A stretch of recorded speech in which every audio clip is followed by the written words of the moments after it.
Vous avez déjà marché dans le désert avec un scaphandre? Bah non, moi non plus.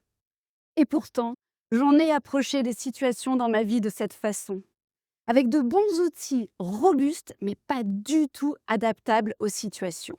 Imaginez à la place avoir une combinaison intégrale, aux options multiples.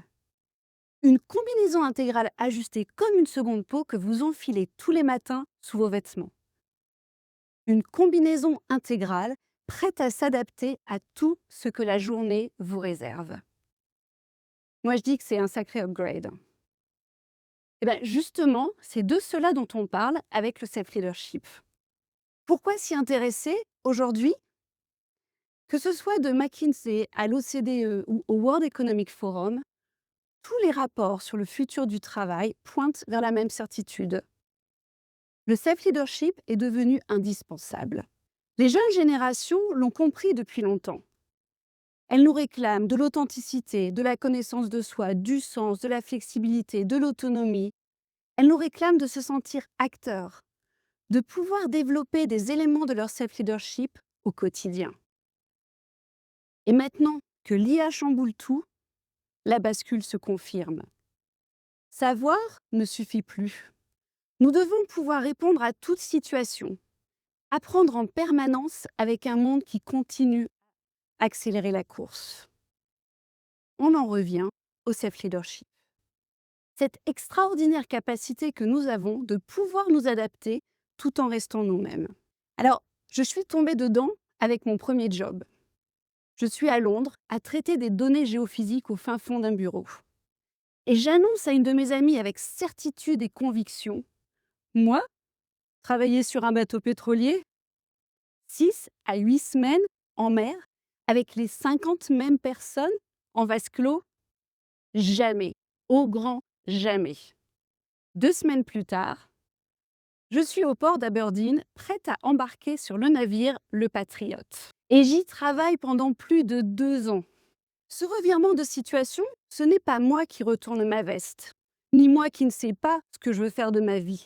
Au contraire, c'est moi qui ai pu identifier que refuser cette expérience, c'était réagir à mon environnement. L'accepter, c'était répondre à ma propre logique. Depuis, c'est devenu la matière vivante de mon travail. Découvrir comment ajuster nos réponses toujours avec plus de finesse. Alors oui, le self-leadership est devenu indispensable et nous n'en parlons qu'à moitié. Nous parlons beaucoup d'introspection. C'est bien, c'est un très bel outil, je le conseille. Nous parlons énormément de connaissance de soi. Avec plus de 10 000 livres publiés par an sur le développement personnel, on pourrait même croire que se connaître soi-même suffit. Cette passion du test psychométrique en entreprise, vous savez, ces tests qui vous disent qui vous êtes, vous donnent comme un mini mode d'emploi de vous-même. Cette passion du workshop pour s'explorer, s'analyser, je me connais jusqu'au bout des neurones. Je suis calme, posée, dans l'action. Enfin, je le croyais. Et puis jeudi dernier, au meeting, Jean, le nouveau, revient sur des décisions déjà prises. Ce n'est pas le scaphandre que j'ai sorti ce jour-là, mais carrément le rouleau compresseur, à écraser toute possibilité de conversation avant qu'elle ne commence. Un élément change dans mon système, mon environnement, et le mini-mode d'emploi de qui je suis, obsolète. Ce qui me manque à ce moment-là, c'est savoir comment mieux répondre à ce qui se passe. Me connaître moi-même, ce n'est que la moitié de l'équation. Connaître mon environnement, comment cet environnement m'invite à agir, c'est l'autre moitié. Voyez le self-leadership comme cette combinaison intégrale aux options multiples dont nous venons de parler. Une combinaison intégrale qui relie l'intérieur, qui je suis, à l'extérieur, ce qui se passe autour de moi. Et avec mes interactions, mes communications, mes choix. Cet extérieur, ce sont les multiples écosystèmes dont nous faisons partie. Il y a notre famille, nos amis, nos collègues, notre équipe, notre organisation, notre communauté. Chacun de ces ensembles fonctionne comme un organisme vivant où chaque mouvement influence l'équilibre du tout. On le vit au quotidien. Une remarque d'un collègue, une tension à la maison, une décision du boss, et nous repensons nos actions en une fraction de seconde. Et c'est pas toujours une bonne idée, hein. Alors, cette combinaison intégrale, on aimerait bien l'acheter sur internet. Un clic, assis dans notre canapé. Et c'est pas comme ça que ça fonctionne. Il faut se la fabriquer. Et pour se la fabriquer, on collecte des informations de nos deux regards, se connaître soi et connaître notre environnement. Et c'est là que tout devient fascinant. Pour utiliser votre self-leadership au maximum de son efficacité, être capable d'activer toutes les options de cette combinaison intégrale et vous adapter, vous voulez pouvoir d'abord vous concentrer sur ce qui se passe à l'extérieur, connaître vos environnements, vos écosystèmes.